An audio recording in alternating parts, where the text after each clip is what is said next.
नमस्कार, मैं अंजलि मिश्रा और स्वागत है आपका हमारे चैनल में।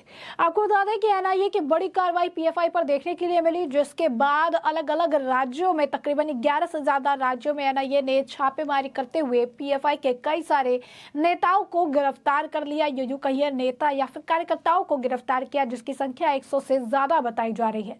जिसके बाद पीएफआई के समर्थक जो है वो रास्ते पर उतर आए और इसके बाद हर जगह अलग अलग तरीके से प्रदर्शन करते नजर आए। इसी दौरान एक नजारा महाराष्ट्र के पुणे में भी देखने के लिए मिला, जहां पर जो पीएफआई के कार्यकर्ता हैं, जो उनके समर्थक हैं, उन्होंने अल्लाहू अकबर और जो है आपको बता दें कि पाकिस्तान जिंदाबाद के नारे लगाए उन्होंने।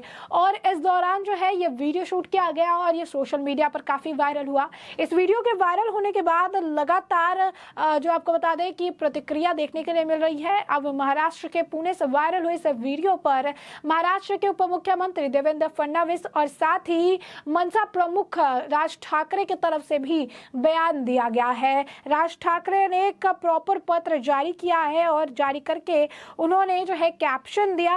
कैप्शन में उन्होंने लिखा है कि अगर पाकिस्तान जिंदाबाद और अल्लाहू अकबर के नारे पुणे सिटी में नारे लगाए जाएंगे, फिर हमारे जो देश के हिंदू है इसे बिल्कुल भी बर्दाश्त नहीं करेंगे, वो चुप नहीं रहेंगे।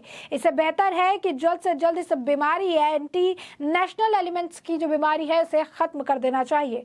इसके बाद उन्होंने जो पत्र साझा किया उसमें कुछ इस प्रकार लिखा था कि radical popular front of India PFI के कुछ पदाधिकारियों को गिरफ्तार किया गया और उनके द्वारा पाकिस्तान जिंदाबाद और अल्लाहू अकबर कहने के तुरंत बाद सार्वजनिक घोषणाएं की गई। सरकार को इस तरह की गतिविधियों पर तुरंत रोक लगानी चाहिए। एनआईए ने पीएफआई पर छापा मारा और कई सदस्यों को गिरफ्तार किया। उन्हें ऐड क्यों गिरफ्तार किया गया? इसका कारण यह है कि वो देश में आतंकी गतिविधियों को फंडिंग कर रहे हैं। यह इतना गंभीर मुद्दा है। संक्षेप में एक राष्ट्र विरोधी गतिविधि है। जब गिरफ्तारी की जा रही थी तब ये पद अधिकारी चिल्ला रहे थे, अपने धर्म के बारे में नारे लगाना और पाकिस्तान की याद दिलाना। यदि ऐसा है उनकी मानसिक स्थिति तो अपना धर्म लेकर पाकिस्तान चले जाओ।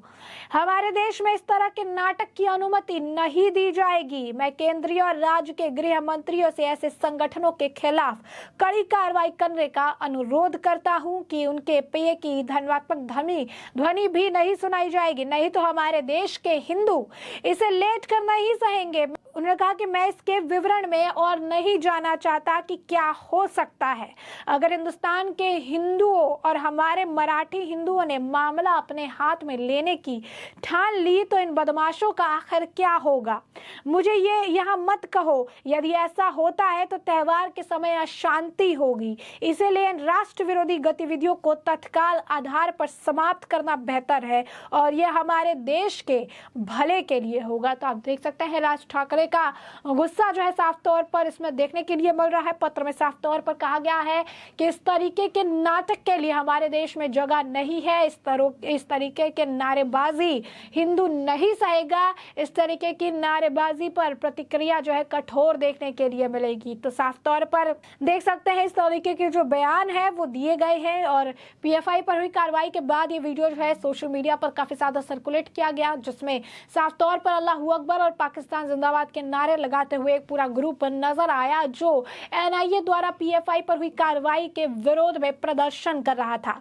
सिर्फ यही नहीं, आपको बता दें कि महाराष्ट्र के उप मुख्यमंत्री देवेंद्र फडणवीस के भी इस पर प्रतिक्रिया देखने के लिए मिली। उन्होंने कहा कि अगर नापाक इरादे से पाकिस्तान जिंदाबाद के नारे लग रहे हैं तो हम उन्हें छोड़ेंगे नहीं, उन पर कार्रवाई की जाएगी। ये गलत चीजें हैं।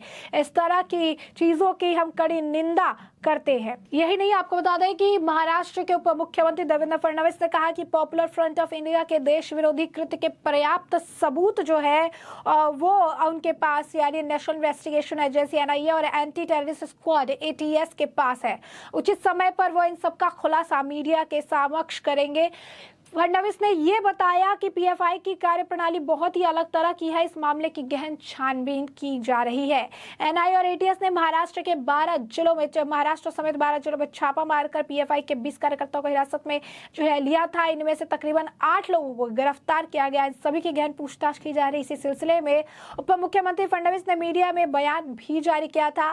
फडणवीस ने कहा कि देश के विरोध में पीएफआई अपनी गतिविधियां बहुत ही गोपनीय तरीके से चला रही है। इससे देश को खतरा होने की संभावना है।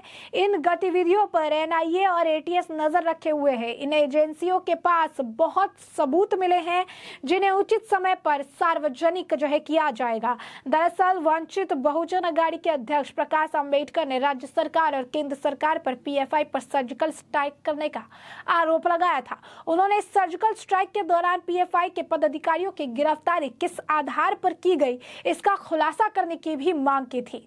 प्रकाश अंबेडकर ने आरोपों के मद्देनजर महाराष्ट्र के गृह विभाग की जिम्मेदारी संभाल रहे उप मुख्यमंत्री देवेंद्र फडणवीस का बयान महत्वपूर्ण माना जा रहा है। साथ ही उन्होंने कहा है कि इस तरीके के नारों को नहीं सहा जाएगा। नापाक इरादों के साथ लगाए गए पाकिस्तान जिंदाबाद के जो नारे हैं, जिन्होंने भी ये नारे लगाए हैं, उन पर कड़ी कार्रवाई की जाएगी और आने वाले समय के साथ बड़ा एक्शन देखने के लिए मिलेगा।